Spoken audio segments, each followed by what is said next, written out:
Hari Om. We'll chant the Shanti mantra. Om Apyayantu Mamangani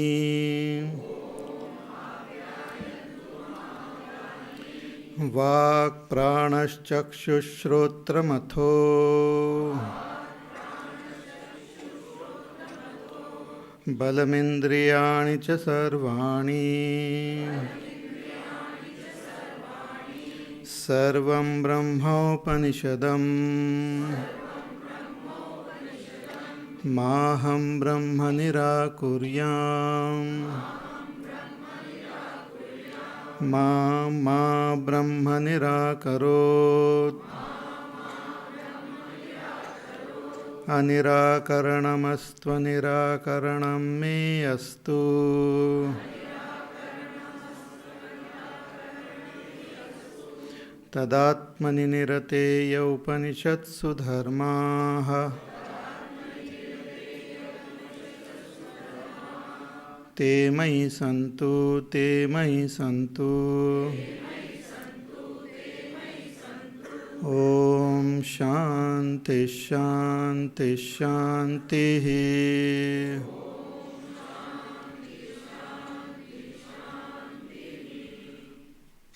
Om Kene Shitam Patati Preshitam Manaha Kena Prana Prathama Praiti Yuktaha Kene Shitam Vachamimam Vadanti Chakshushrotram Kaudevo Yunakti Shrotrasya Shrotram Manaso Manoyat Vacho Havacham Sau Pranasya Pranaha Chakshushachakshuhu Atimuccha Dhiraha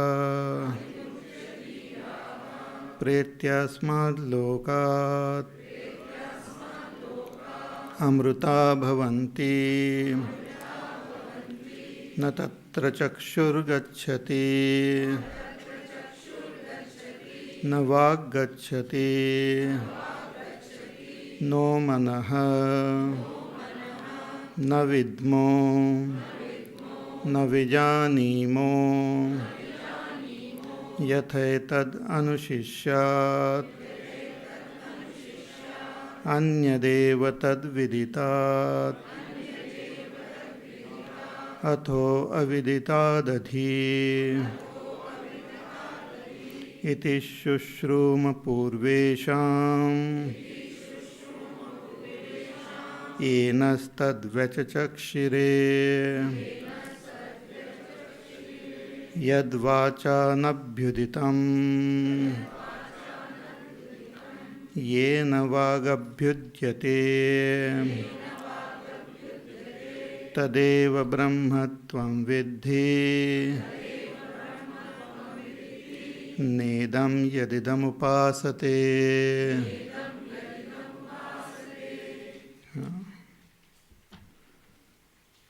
So this Upanishad begins with the question that what is that which propels, which directs, which makes the mind go into its respective objects? What is that which makes the senses and the pranas function? So the answer was given: the eye of the eye, the ear of the ear, the mind of the mind.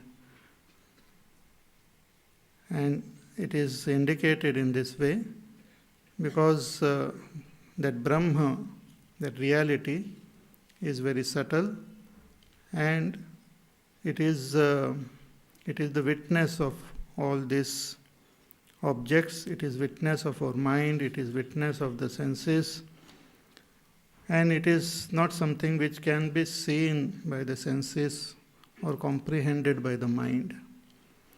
It is that which makes the mind function.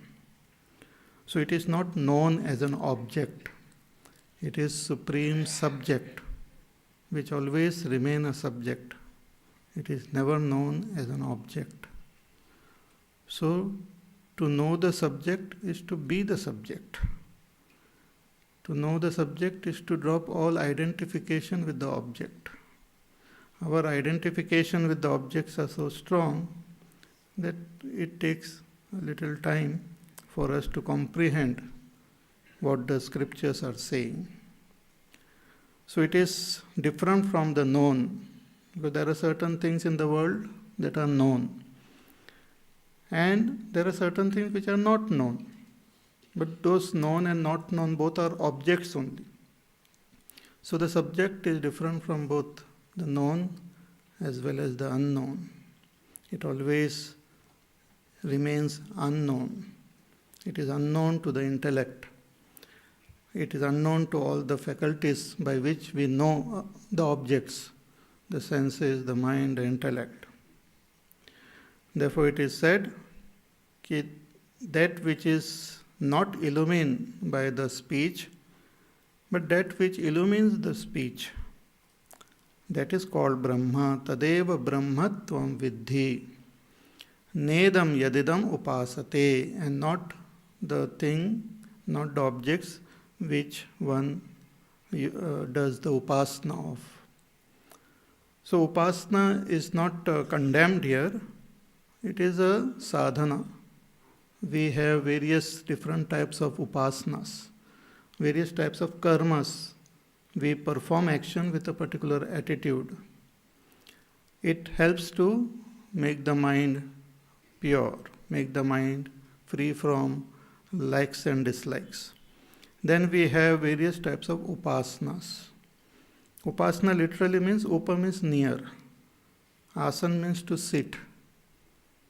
To sit near is called upasana. Sit near whom? Near our ideal. And how to sit? Sit with your mind. Sit with your thinking. Means when we think on the lines of the scriptures about that supreme reality, then it is like we are as though sitting near that. So to think about that supreme, or to remember the name, like the name given in the scriptures of that supreme reality, that name also, to chant that name or to worship that supreme in the form of some idol, all these are various types of upasanas. They are practice to make the mind, to tune the mind to the supreme, to make the mind free from our attachments to the world of objects. So it is a preparation. Karma is also preparation. Upasanas are also preparation. In upasana, one is not saying that what we are worshipping is God. God is there in that object also. That God or Brahma is there everywhere. But we are just taking it as a symbol, representing that supreme for our purity. Many people, they have great confusion regarding this upasana. That when you offer the flowers, does it go to God? When you offer the water, it is for our own mind. When we develop this attitude of that upasana, it helps to train our mind, purify our mind. Just like certain exercises are there. If you want to develop certain muscles of your body, then they give different type of exercises. So they have understood the effect of those exercises on those muscles. Similarly, the Rishi Munis have understood the effect of upasana on our mind. So they have prescribed different types of upasanas for different types of people. There are hundreds and thousands of varieties of upasanas are there, and usually people see them and sometimes get totally confused also, not knowing the significance behind them. But if you know, they are very good. But here, the Upanishad is pointing out towards that ideal which is represented by that idol. It's like a flag of the nation. It is just a symbol of the nation. That flag itself is not the nation. We are not staying in the flag. We don't have residence in the flag. But flag represents the nation. Respecting the flag is respecting nation. Disrespecting the flag is disrespecting nation. Similarly, the idol is a representation of that supreme. And when I constantly, do that upasana regularly, my mind gets tuned to that supreme. Just as we chant our national anthem, a different type of feeling comes. It is not like any other song. It has got a different connotation for us Indians. Similarly, when we chant Bhagwan's name, when we sing some bhajans, when we chant some stotras, some mantras, then it has got a different effect on our mind. So it helps to make the mind more and more pure. It's called the Chitta Shuddhi and Chitta Ekagrata. Chitta Shuddhi is purity of the Chitta, of the mind. And Chitta Ekagrata is concentrating the mind at one point. So when this is attained, then we become fit to understand what the scriptures are saying. And once we understand what the scriptures are saying, because they are talking about the subject, we have to shift our attention to that subject, to meditate and be as we are. It is simple, but yet it is very, very, it is difficult sometimes because of our attachments. So we have to follow that process in order to attain the goal. So here it is said, ki tadeva brahmatvam vidhi nedam yadidam upasate, ki that alone you recognize as Brahma. It is indicated and cannot be directly described. Just like when I see, let us say I see this object, I can see the shape, the size, the color of this object. This object is not my eyes. This object is not my eyes. But the very fact that I can see, it proves that there are eyes which are seeing it. So the object is a proof, or it indicates the presence of eyes. Similarly, the thoughts and our experiences indicate the presence of a witness. That witness in its pure nature is that supreme Brahma. But it has no qualities, it has got no definition. So one has to understand it sometimes with the language of contradiction also. Seems to be contradictory. Therefore it is said it is different from the known and different from the unknown also. Because generally in the world, we live in the world of opposites. So if it is not known, then it must be unknown. If it is not unknown, then it must be known. But this is different from both known and unknown. It is like if you want to point out to the sun. But if we can use the language only of the earth, then we say that it is different from night, but it is different from day also. But night and day is possible because of that. So if it is not directly seen, then from what is known, that unknown is indicated. Therefore sometimes these words might appear to be very subtle, very difficult to comprehend. So we continue. The truth is indicated in the following verse also. Verse number 5. Yan manasa namanute yenahur matam tadeva brahmatvam vidhi nedam yadidam upasate yan manasa namanute yenahur matam tadeva brahmatvam vidhi nedam yadidam upasate. That Brahma cannot be thought of by the mind. Yan manasa namanute.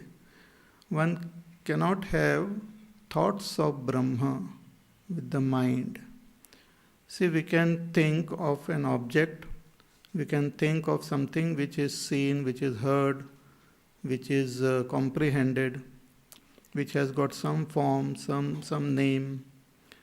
But the words cannot define that which is the witness of that mind also, which is the substratum of that mind also.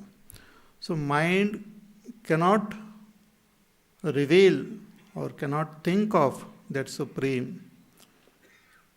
But it is that because of which the mind has got the power to think. It is that because of which the mind can think. We can take an example. The moon is also a deity of the mind. Therefore, people they are called lunatics. So Luna is the deity of the mind. And it's a very beautiful symbol of the mind. Just as the mind is constantly changing, the moon also, you find the phases of the moon constantly changing. Sometimes it's bright and brilliant and full moon, and at other times it is not there, dull. It's the fastest moving object closest to our earth. So the moon is illumined by the sun. The sun is like that self, that supreme. It illumines the moon. So just imagine you are looking at the moon at night. We don't see the sun. The presence of the sun is not known at all. Though, if you look into the sky is illumined by the sun only, but it is not, that luminosity, that light of the sun is not seen, because there are no objects. But when an object, the moon comes, then we can see that the light of the sun. So when the moon is bright and brilliant, its brilliance is because of the sun. That brilliance doesn't belong to the moon. With that brilliance, the moon illumines the earth at night. But with that brilliance, the moon cannot illumine the sun itself. The sun is too powerful. The light of that moon doesn't illumine the sun. The sun is not revealed by that moon. Similarly, with the light of that Atma itself, the mind, the moon has got the power to know. That power to know doesn't belong to the mind. It is just an object. But it has got the power to know. So that power is borrowed from that self. And with that power to know, one knows the world of objects through the senses, etc. So here, the senses cannot illumine that power. The mind also cannot illumine that power. So that power is indicated, that supreme is indicated as that which cannot be illumined by the mind, but because of which the mind is illumined. So yan manasana manute, that which is not thought of by the mind, but yena ahuhu, but that is said to be giving the luminosity to the mind. Ena ahur manomatam. Tadeva brahmatvam vidhi. That you understand as Brahma. That you understand as Brahma. This, actually, all this help us, this knowledge takes us into the state of meditation. You will appreciate the value of this knowledge because it drops all our thinking, all our attention from the world of objects gets shifted. When it is said that it is not that which is shown by the senses, it is not that which is shown by the mind, it is that which illumines the mind. The attention is shifted to that witness of that mind. So the knowledge which is revealed in the scriptures is a guide or is a step which takes us in the state of meditation. It is like in Zen Buddhism, they have something called koans. They are like puzzles. They are like some questions which do not have actual answer. The answer is going into the state of meditation. One of the koan is that you have heard two hands clapping. So what is it like one hand clapping? So one keep on thinking and our thinking stops. Or what was your face like before you were born? These are koans. Not that you have to give answer. My face was like this. It is a technique by which you stop the thoughts, and when the thoughts are stopped, one gain abidance in one's own self. It's a technique. Similarly, these Vedantic mantras are technique. When we understand them, and when we contemplate on them, they lead a person into meditation. Sometimes we say, no, his talk was thought-provoking. Means you hear and it provokes thinking. But Vedantic mantra is dhyana-provoking. When we understand them, they provoke meditation. That is the idea of knowledge. Knowledge is not that you grasp that Brahma, but knowledge is that which makes you free from all attachments, all other distraction, and one gains that abidance in that Supreme. So it should lead a person into that state of meditation. Therefore, there are, like if we pay attention and if we have the proper qualification, just listening itself will take a person into a state of meditation. Then you transcend the stage of contemplation also. Contemplation means mananam. So Shravan, Manan and Nididhyasan. Nididhyasan is dhyan. So listen to the scriptures, contemplate on their meaning and meditate. The listening should provoke contemplation. And contemplation should lead a person into dhyana. See a very worldly example if one has to take. Suppose somebody is very busy running around, party is going on, this, that and all. So if you want to tell that person something is not available, बाद में hangama, sab friends have come and some big halla gulla and then all sorts of things are happening. At that time, that person's mind is not available. You tell that person something, he's not listening. ठीक है. At that time, suppose somebody tells that person that your that dear person, your own friend or your relative, your own family member has met with an accident. There.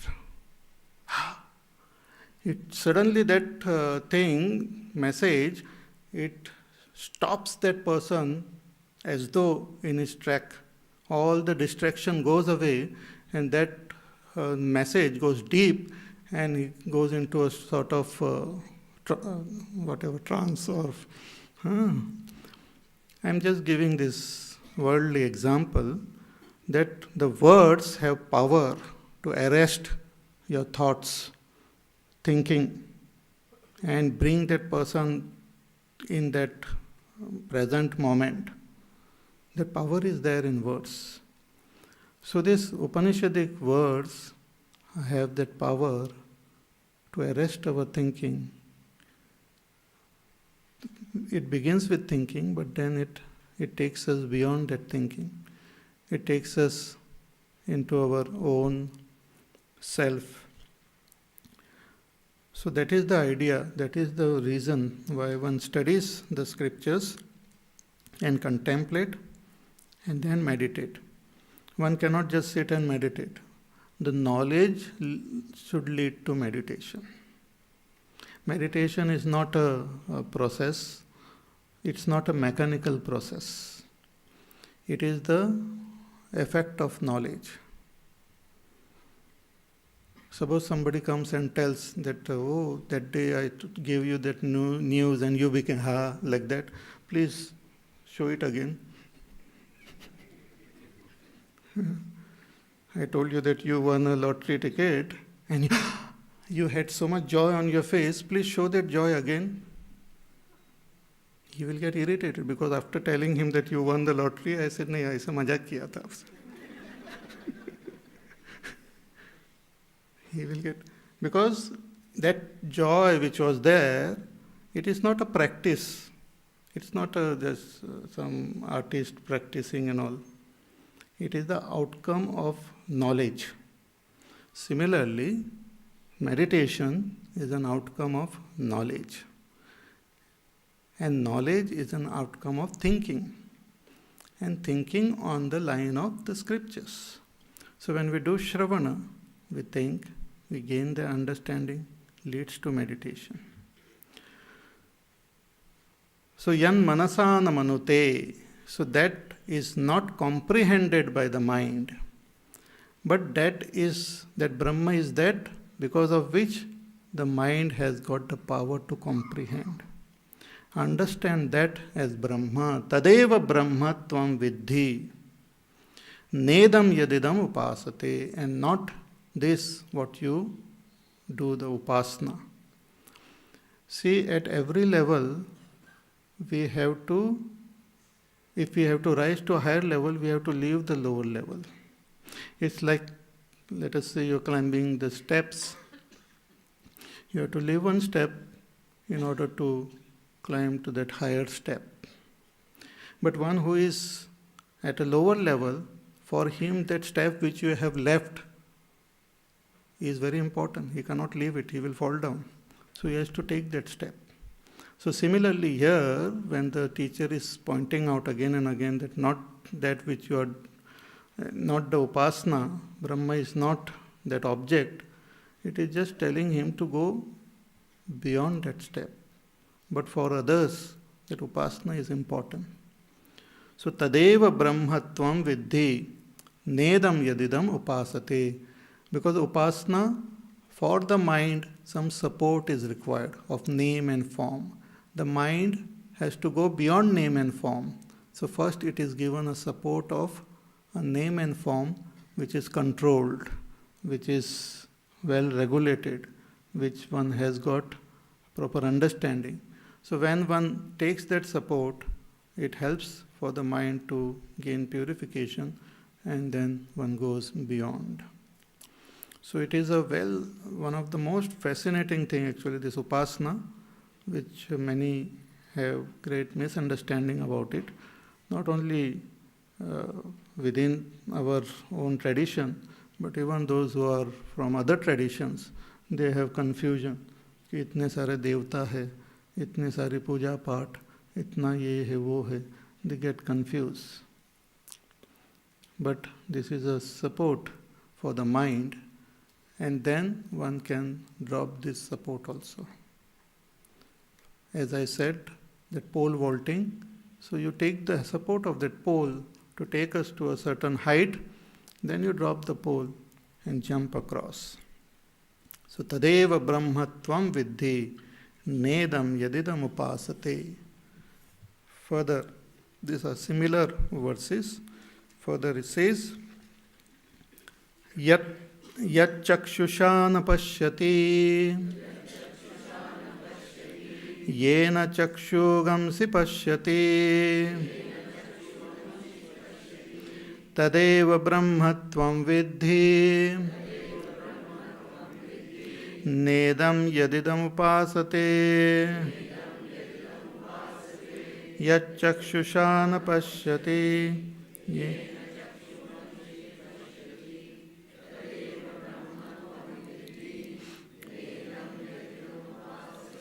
Yat chakshusha na pashyati, yat, that Brahma, that supreme reality, which is named as Brahma, which has got different names are given as Sat, Chit, Ananda, Om. In Kathopanishad, it is indicated as Om.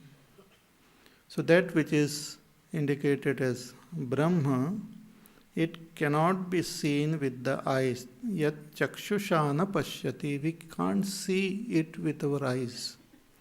Eyes are looking in the direction. Whatever the eyes are seeing, objects, it cannot see that Brahma. Brahma is not an object of our sight. It doesn't have a color for it to be seen. It doesn't have a shape for it to be seen. So eyes cannot see that Brahma, but eyes have the ability to see because of that Brahma. Eyes can see because of Brahma. Eyes themselves cannot see.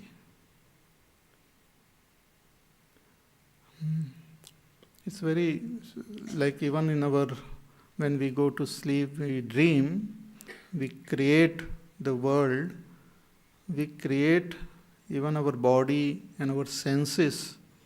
Our eyes are closed when we are asleep, but there our eyes are open and looking out here and there in our dream. So, those eyes which are seeing in the dream, they have the ability to see.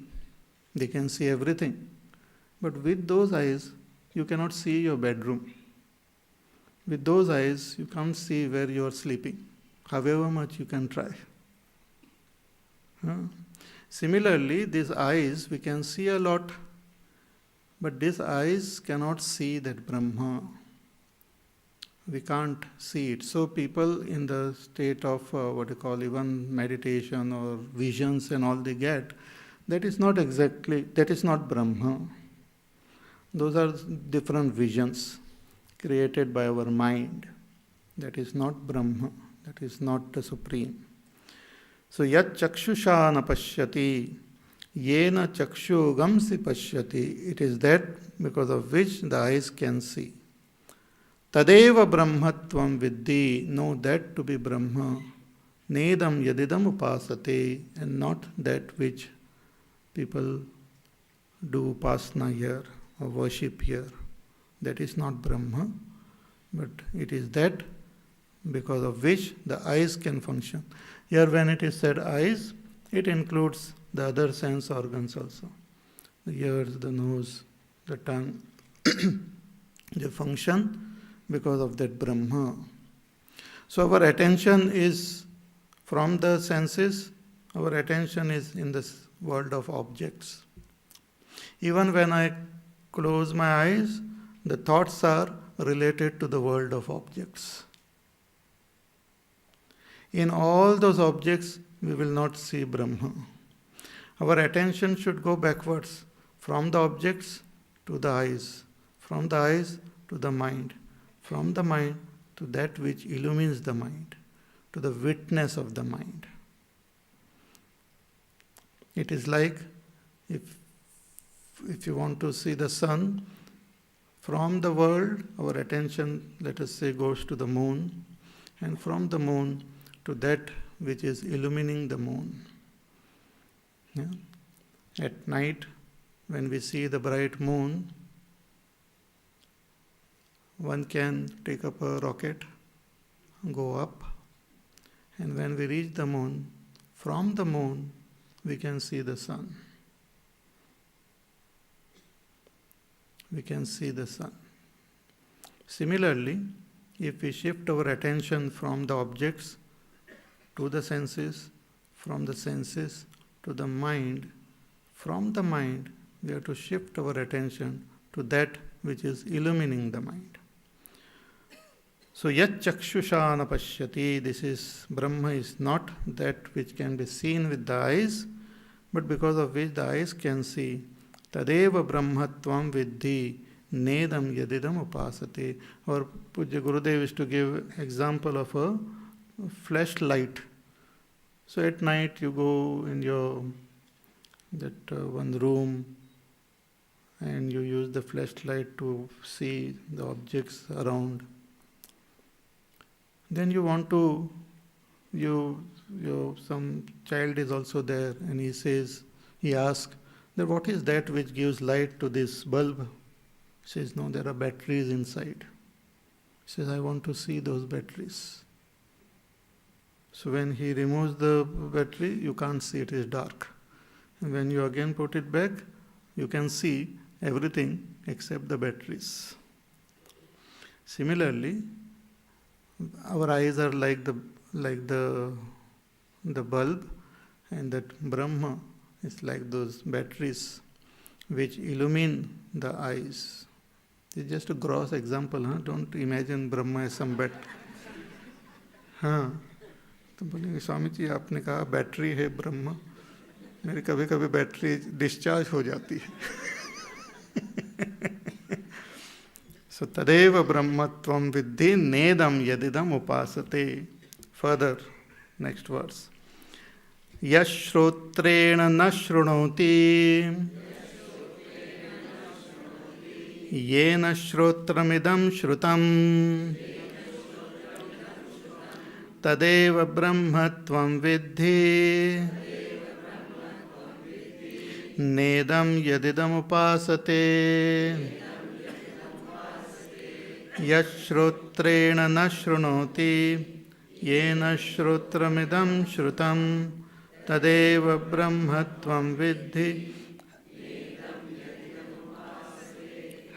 Yashrotreena na shrunoti. Just another sense organ is taken up here. That Brahma is that which cannot be heard through our ears. Shrotrena na shrunoti. You can't hear Brahma. You can't go into deep meditation and listen to that Brahma. Silence or listening to Brahma. Some people say, oh, I heard Bhagwan talking to me. In his soft, sweet voice, he told me what I have to do. You might hear voices. I am not denying that. But those voices are not of Brahma. Must be from your within only. If you hear too many voices, you know where you have to go and... So, Brahman will not speak to you. He will not say anything. It is not a sound which we can hear. It is not a silence also. Silence and sound are connected. So Brahma is neither silence nor is it sound.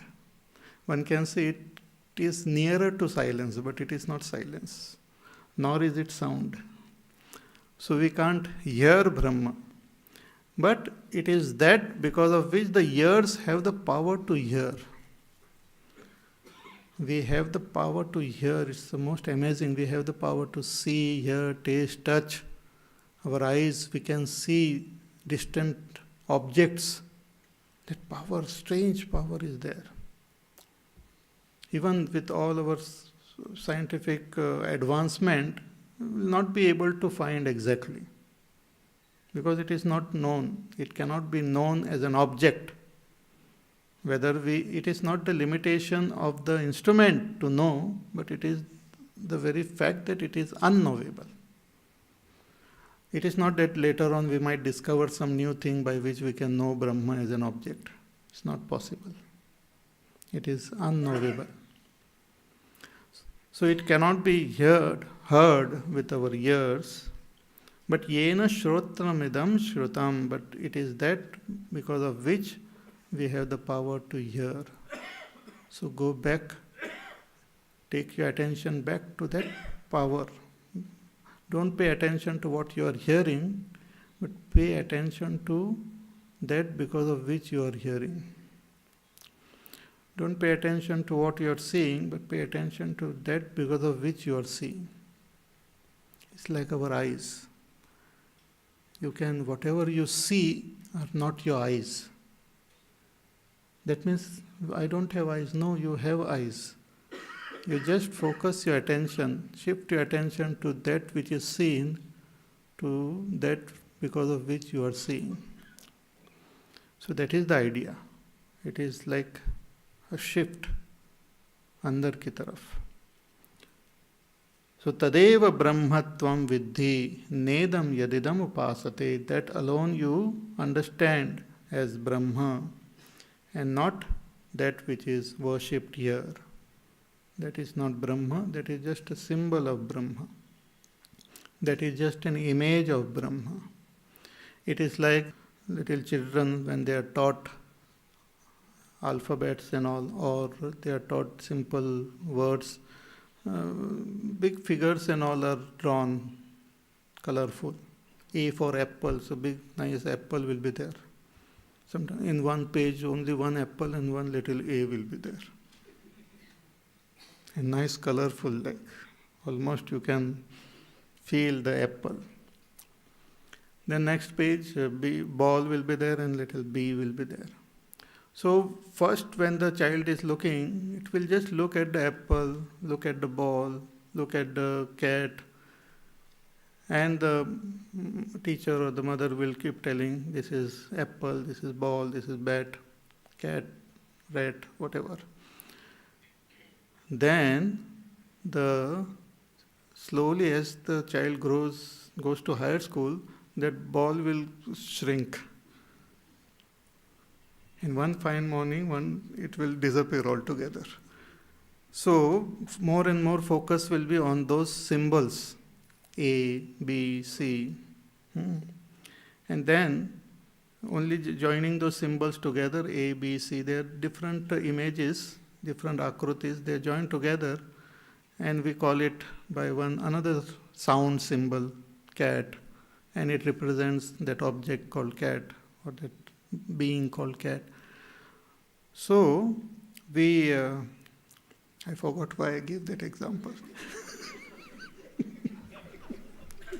Sometimes it happens actually. So,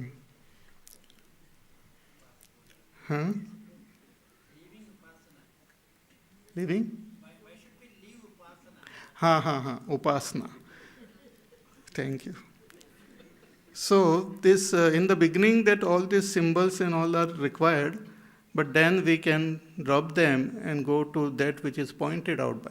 So when we say ball, it is what the teacher wants to show is that B for ball. So it is really want to teach B.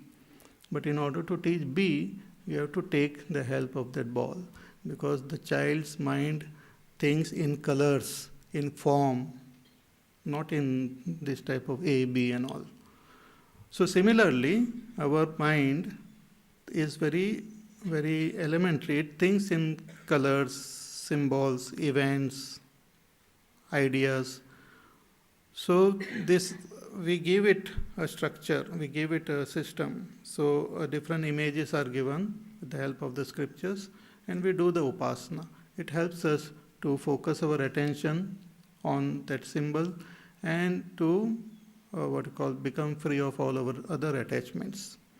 So it helps, upasana helps, but one has to transcend that upasana also. So nedam yadidam upasate. Further. Yat pranena na praniti. Yena prana praniyate. तदेव ब्रह्मत्वं विद्धि नेदं यदिदमुपासते यत् प्राणेन न प्राणिति येन प्राणः प्रणीयते तदेव ब्रह्मत्वं विद्धि. Yat pranena na praniti. This prana here one can take it as that's vital air or breathing also, or the sense of smell. One cannot smell Brahma. One can smell a rat, but one cannot smell Brahma. But we have the capacity, power to smell because of that Brahma. Because of the presence of Brahma only, that there is what we call life. Life is also an expression of that Brahma. Our thinking, our understanding, knowing is also expression of Brahma. It's like electricity. It is so subtle, the electricity is so subtle, but it expresses as light, it expresses as heat, it expresses as sound, it expresses in so many different ways, so amazing. Our mobile, our computers cannot function without the power of this electricity. But electricity itself is subtle.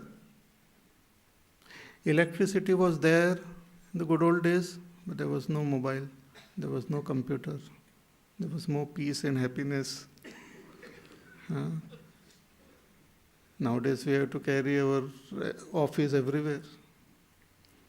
So, that electricity is subtle, it is expressing through all these equipments. If we want to point out to that electricity, we have to point out to the equipment and through the equipment to that electricity. We say it is that because of which there is light in the bulb. But it is not light. It cannot be illumined by this light. But it is that because of which there is light. Similarly, it is that because of which there is sound in the radio. But the electricity is not illumined or touched by that sound. So in the same way, we can breathe, we can smell, but we can't smell that Brahma. It is that because of which we have the power to smell. Tadeva Brahmatvam Viddhi. Know that as Brahma. Know that as Brahma. So here the subtlest, the transcendental reality is pointed out. Because it becomes so subtle, it is personified. It is personified in most of our other literature and Puranas and other places. It is personified so that we are more and more in tune with it. It helps. Personification, it helps. We can't see it, but we can personify it. Like even our body and all the disease and all the things are there, it also sometimes, in some literature, it is personified. As some Rakshasas, some diseases are like Rakshasas. Or our anger, jealousies, they are also personified as Rakshasas. Anger, this lobha, and all those things. And good qualities are personified as devatas, bad qualities are personified as Rakshasas, so it becomes easier to comprehend. Nowadays, actually, like I am giving this talk, but if you go to some corporate places or in colleges or this and that, they need lot of aids, lot of support. So you have to do the PowerPoint thing and all. It's so boring it is actually. But that becomes necessary. So if you want to say something, you have to show some symbols, something is coming out and all. And some now clipping of some video or something, other thing, or some image, then it becomes easier for people to comprehend. Our Pujya Gurudev used to use that BMI chart. The chart to indicate that supreme, that Om symbol, then the body, mind, intellect, perceiver, feeler, thinker, and objects, emotion, thoughts. then in between vasanas. So it's just a symbol to help us to comprehend. Similarly, all those devatas are like symbolic representation of that Supreme to comprehend. But here the Upanishads are talking about going beyond symbols. Many times we get stuck with symbols. Symbols are very powerful, but they also have to be transcended. They are powerful to release us from other attachments. They are very powerful. Even certain rituals are very powerful. Like we have even national rituals, like we have this Republic Day parade, and that on 15th August we also celebrate. So all these rituals they have their own strength, but one has to transcend those rituals also. So therefore here this thing is repeated, ki nedam yadidam upasate. You transcend this symbol and come to comprehend that reality as it is. So thus concludes this chapter with this teaching. Now begins the second chapter. So let us chant the first verse. Yadi manyase suvedeti dabhramevapi nunam tvam vetha brahmano rupam yadasya tvam yadasya deveshu athanu mimamsyameva te manne viditam yadi manyase suvedeti dabhramevapi nunam tvam vetha brahmano rupam yadasya tvam yadasya deveshu athanu mimamsyameva te manne viditam. So after this teaching was given, one has to understand this like a story, that the disciple, one of the disciple who was listening, he must have come and told the teacher that I have understood. Samajh mein aa gaya sab. What have you understood? I have understood Brahma. I know Brahma. I have understood. I know Brahma. Many people actually after listening and all, they just come up with some new other term. They don't like sometimes these terms, Brahma and all. They say, okay, Brahma is some energy. I think it is energy. Baba, energy hai. So some other term, just by using some other word and all, it doesn't mean anything. So here the disciple came and told the teacher that I have understood. Mujhe samajh mein aa gaya. What did you understand? I know now what is Brahma. So the teacher is telling ki yadi manyase suvedeti, if you think you know that Brahma very well, then I am very sorry to tell you that dabhramevapi nunam tvam vetta brahmano rupam, that you know a very little expression of that Brahma. You have not understood, you know a very little expression of Brahma. Yadasya tvam, which is expressing in you, and yadasya deveshu, and that which is expressing in the devata, a little bit of that Brahma you know. It's like one is talking about the sun, and then one looks at the moon or looks at some other luminous object, and then they say, yes, that is that sun. I have understood. So similarly here the teacher is saying, you must have comprehended a little bit of that expression of that Brahma in you and in the Devatas. Therefore, my suggestion is, mimamsyam eva, you contemplate on what is said. So after Shravan, the teacher guides the student to do contemplation. You contemplate on what is said. Mimamsa means inquiry or contemplation. That contemplation helps us to comprehend Brahma is comprehended as what it is not. It is not exactly comprehended as an object of knowledge, but one comes to know what it is not. So, mimamsameva, you contemplate, you think about it. Then that disciple went, he thought about it, and then again he came and he said, Manne viditam, I have understood. And how he has understood, he will explain in the next verse. But now he has gained the proper comprehension. More about this we'll see, but now we will, some few questions have come. We will just take up these questions, because they are related to the topic. So please give us the kunji, chabi, to still the mind. The chattering is invidious and invades incessantly and insistingly. Give us the technique to quieten the mind.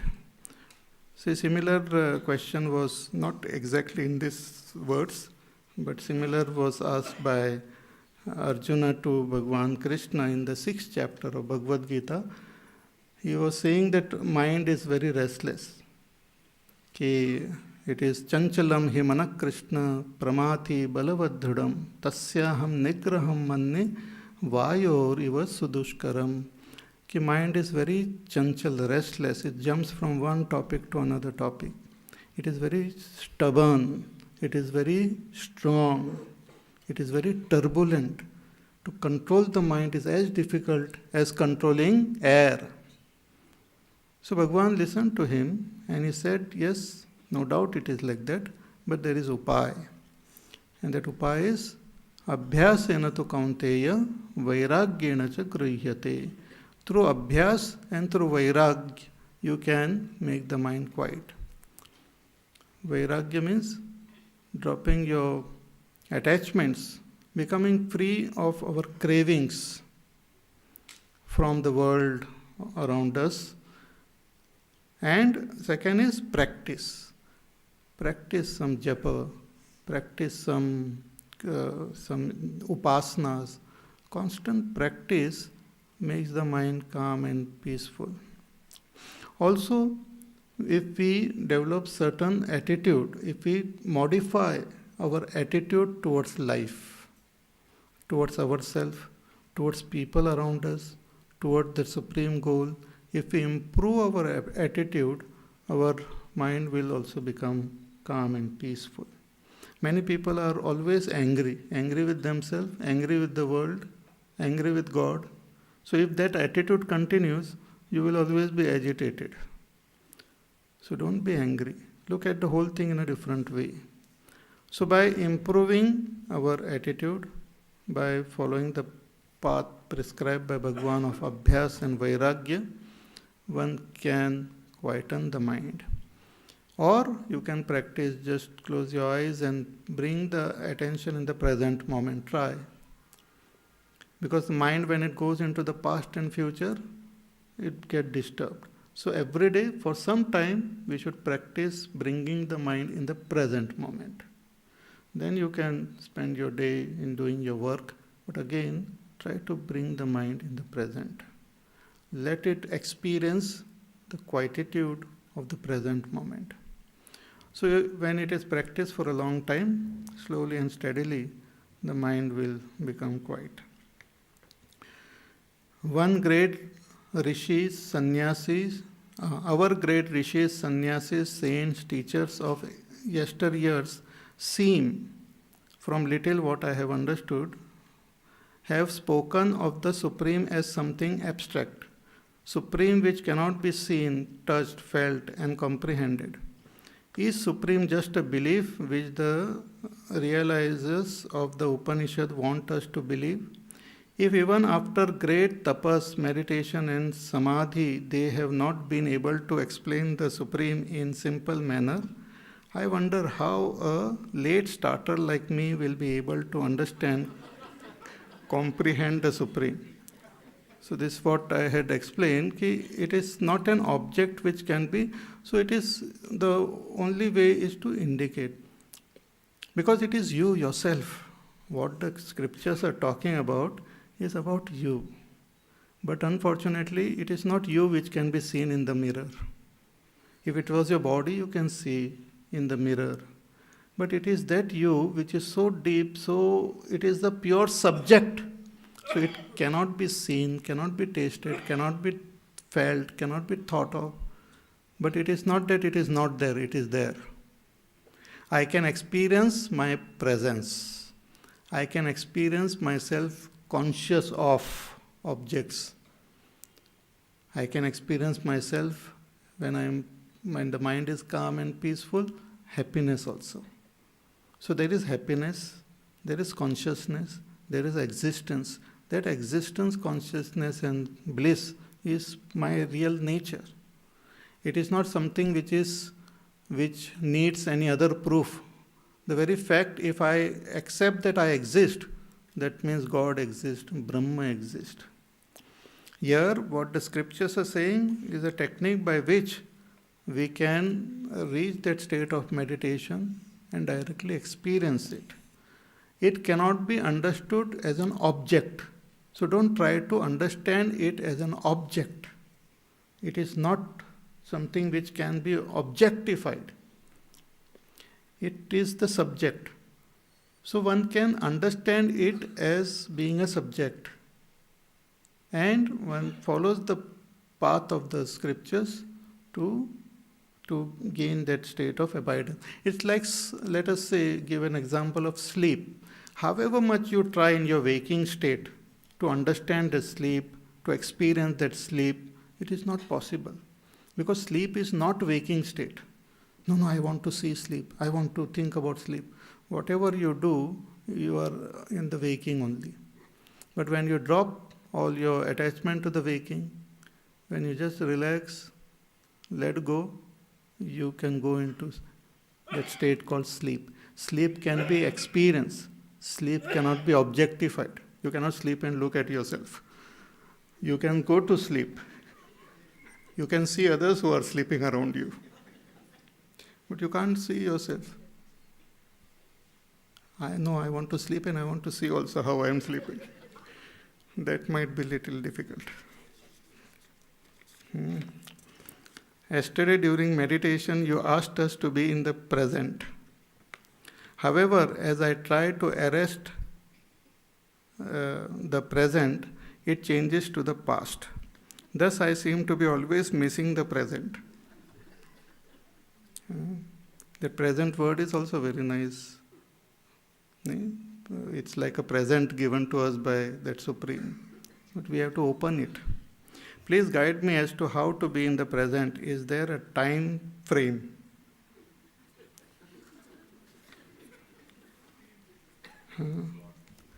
So this present is actually the mind itself. Whatever the thoughts are in our mind, it is of the past. And we also imagine or think about the future. But it is happening in the present, like in the sense, I am thinking of future, that is also in the present. I am thinking of the past, that is also in the present. But the thoughts, they belong to the past. They come from my samskar, from my impressions, they belong to the past. So whenever the thoughts are there, they will be of the past. But when I become aware of the thoughts, I become the witness of the thought. That witness is always in the present. So when I shift my attention from the thought to the witness, I come into the present. When I identify with the thoughts, I go into the past or future. When I become the witness of those thoughts, I come in the present. Witness is always in the present. It is so the thoughts. It is the technique by which you, when I say you bring your attention to the present moment, it also means that you stop your thinking of the past or future, or become witness of the thoughts. try to become the witness. That witness is not a thinker. That witness is not a knower. That witness is not a doer. That witness is pure being. It is like the light which is illumining. That light itself is not doing anything. It is just illumining what is happening. Similarly, that witness is just illumining the thoughts. So when I shift my attention from the thoughts to the one who is witnessing the thought, that is myself, I come in the present moment. So this is a practice. One has to practice for a long time. Then slowly and steadily we will be able to bring our attention to the present moment. In fact, through the present moment itself, we will be able to experience that eternity. Eternity is nothing but pure that present only, without past and future. So one has to practice. So you practice. There is no kunji for that. ओम तत्सत और ओम तत् और सत तीनों ही परमात्मा के नाम है, तो इनमें अंतर क्या है? See, not only these three Om Tat Sat are the indicators of that Supreme, but there are thousands of indicators. Like if you chant Vishnu Sahasranam, there are 1000 indicators of the Supreme. Each one of them are indicating the Supreme from the known. That unknown is pointed out. So when we say, for example, in our geometry also they used to have some problem they used to give, that A and B is a segment, and you have to find out C. And that C is about 5 centimeters from A and about 4 centimeters from B. And this A and B are, let us say, 7 centimeters. So you have to, it is not, you can't say, just put your finger there and say, teacher, this is C, I think. Can you see? No, I can't see. So we have to follow the procedure. So from here, you just take an arc of 4 and 5 centimeters, and wherever it intersects, that is the C. So C is not known, C is not seen, but C is pointed out from the known pointers of A and B. Similarly, the world which we experience is known. The body is known, the mind is known, the senses are known, the thoughts are known. From that Supreme is pointed out. So when it is said that means it is other than all this. It is also pointed out as Sat. Sat means it is different from Asat. Asat means that which changes, that which is not there. So from that changing phenomenal world, that changeless Sat is pointed out. Om is also a very beautiful pointer which we had seen in detail when we were studying Kathopanishad. Om also points out to that same Brahma, but with the help of the other what you call experiences which we have. We have 3 experiences, states of experiences: waking, dream, and deep sleep. They are the 3 states of experiences, one different from the other. Dream is totally different from waking, though it is similar. And this deep sleep is different from both dream as well as waking. Deep sleep means dreamless sleep. So this Om is used to point out to the 4th one, which is different from waking, different from dream, different from deep sleep also. It's called the Turiya. So that is pointed out by using the sound symbol Om. A represents the waking, U represents the dream, and that Ma represents deep sleep state. And the silence is representing that Turiya Avastha. If A is waking, then that Brahma is silence. If U is the dream, then Brahma is silence. If is that deep sleep state, the Brahma is silence. So from the sound, the silence that supreme reality, which is different from all these three, is pointed out. These are all pointers, and when we use these pointers in our meditation, it helps. So first we understand them, and then we make them what we call, with the help of them, we go in the state of meditation. So now we will sit and meditate. We will continue with this topic tomorrow.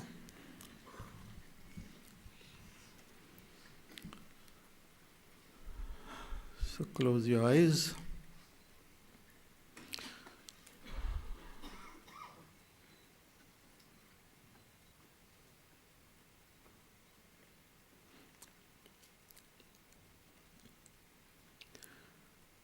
And let your attention be in this. We will begin with this hall itself. Be in this room. Be in this hall. Don't let your thoughts go outside the hall. Let your thoughts be in the present moment. Try to experience what you're feeling, what you're thinking at the present moment.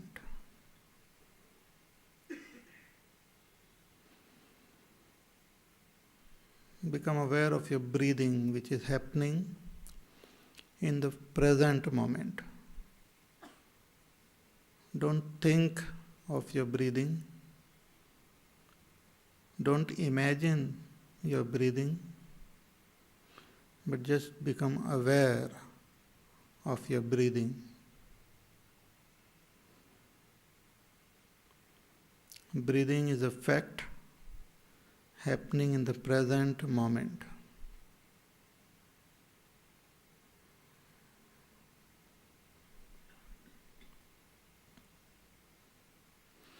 When we think about breathing, our mind is going into the past or future. So just be aware of your breathing. Do not judge. Do not condemn. Do not compare. Let it happen spontaneously and just be a witness.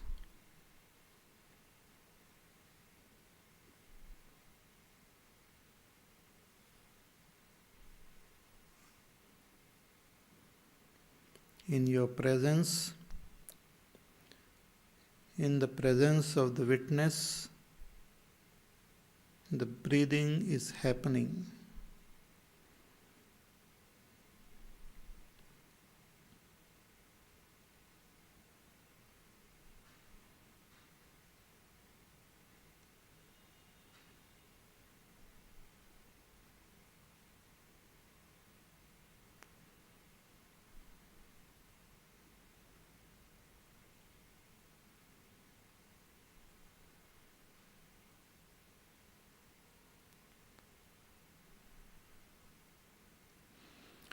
Be a witness.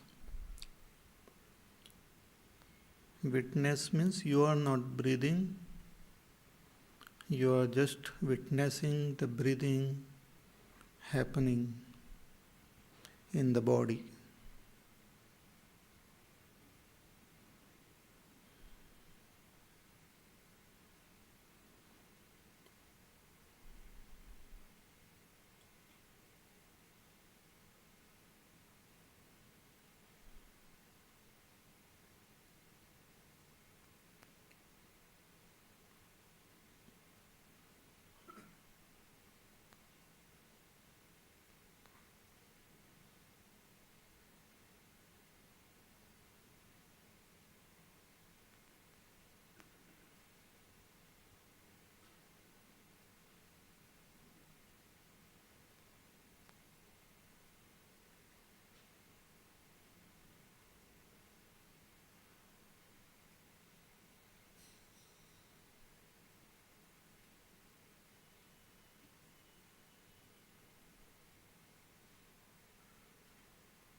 ॐ पूर्णमदः पूर्णमिदं पूर्णात् पूर्णमुदच्यते पूर्णस्य पूर्णमादाय पूर्णमेवावशिष्यते